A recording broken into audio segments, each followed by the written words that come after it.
Good morning student. Class 8 science chapter 2 session 4 session 3 में हमने सारे सूक्ष्म जीवों की हानियों में फर्स्ट पॉइंट पढ़ा था कि किस प्रकार से सूक्ष्म जीव मानव में, जंतुओं में और पादपों में रोग उत्पन्न करते हैं और उसके इंडेक्स के ऊपर अपन ने फोकस किया था। सेकंड अपन सूक्ष्म जीवों की हानि पढ़े तो खाद्य विषाक्तन। जनरली अपन पेपर में पढ़ते हैं कि फूड पॉइजनिंग से आज 200 लोगों की मृत्यु हो गई, 200 लोग बीमार हो गए, 40 लोग बीमार हो गए। जनरली गर्मी के दिनों में ऐसा ज्यादा सुनने में आता है। उसको अपन क्या कहते हैं, फूड पॉइजनिंग या खाद्य विषाक्तन, जो कि आपका क्लोस्ट्रीडियम बाटुलिनम नामक जीवाणु होता है उसके कारण होता है। जब यह खाद्य पदार्थों में जब बहुत ज्यादा तापमान ज्यादा होता है, खाना पुराना हो जाता है, जल्दी बना देते हैं लोग बड़े बड़े खानों में, तो वहां पर जीवाणु उत्पन्न हो जाता है और वो उसको क्या कर देता है, संदूषित कर देता है या खराब कर देता है। और उस तरह के भोजन करने से हम जो होते क्या होते हैं, बीमार हो जाते हैं और बहुत ज्यादा उल्टी दस्त होने से डिहाइड्रेशन हो जाता है और व्यक्ति की मृत्यु भी हो जाती है। तो इन सूक्ष्म जीवों की जो अपन ने 2 हानियां पढ़ी, किस प्रकार से हम खाद्य पदार्थों को सूक्ष्म जीवों से संदूषित होने से बचाएं, उसके लिए अपन जनरली कुछ उपाय देखेंगे। उसमें फर्स्ट उपाय है हमारा खाद्य परिरक्षण। पहले तो किसको कहते हैं, तो खाद्य पदार्थों को सूक्ष्म जीवों से बचाना, कि उन खाद्य पदार्थों में सूक्ष्म जीव उत्पन्न नहीं होवे।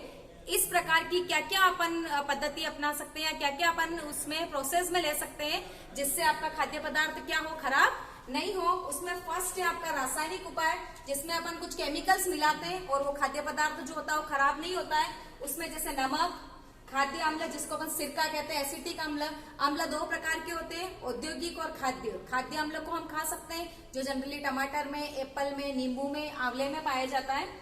फिर है सोडियम बेंजोएट और सोडियम मेटासल्फाइड। इन दोनों नाम को आपको ध्यान रखना है। क्वेश्चन आता है कि नहीं 2 रासायनिक पदार्थों के नाम लिखो जिनका उपयोग खाद्य परिरक्षण में किया जाता है। दूसरा उपाय है नमक के द्वारा। हम घरों में भी देखते हैं, हमारी मम्मी इमली वगैरह जो करती है, प्रिजर्व करती है, उसमें नमक लगा के रखती है।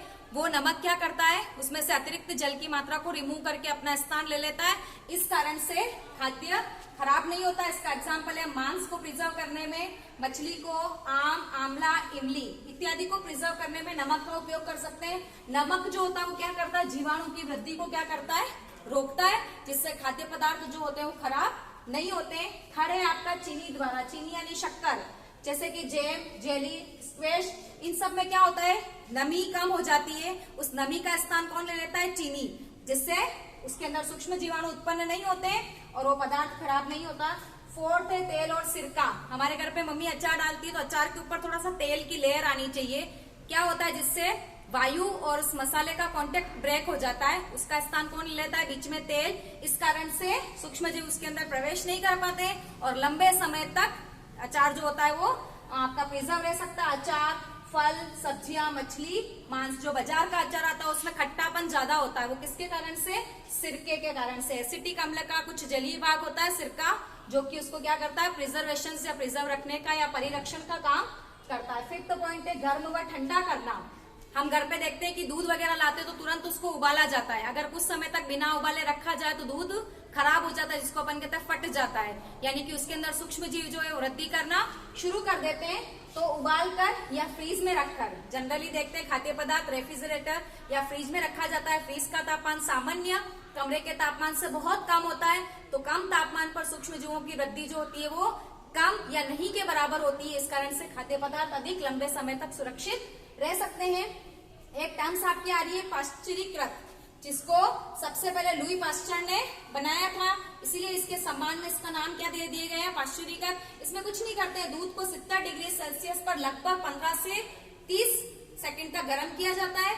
ऐसी प्रक्रिया को 2, 3, 4 बार दोहराया जाता है और जब 3-4 बार प्रक्रिया दोहराई जाती है तो उसके बाद तुरंत उस दूध को ठंडा कर बोतल में या पैकेट्स में भर दिया जाता है। जैसे हम देखते हैं अमूल कूल वगैरह या जितने भी आगे प्रिजर्वेटिव लिक्विड्स आते हैं वो सब इसी प्रोसेस से जनरली पाश्चुरीकृत किया जाता है, जिससे सूक्ष्म जीवों की वृद्धि नहीं होती है। लास्ट है भंडारण व पैकिंग करना। एयरटाइट डब्बे में या एयरटाइट पैकेट में क्या किया जाता है, खाद्य पदार्थों को प्रिजर्व किया जाता है ताकि वायु का कांटेक्ट उस खाद्य पदार्थ से नहीं हो और उसमें किसी प्रकार के कोई सूक्ष्म जीव पैदा नहीं हो। इस प्रकार हमने देखा कि किस प्रकार से खाद्य परिरक्षण के द्वारा हम खाद्य पदार्थ को खराब होने से बचा सकते हैं।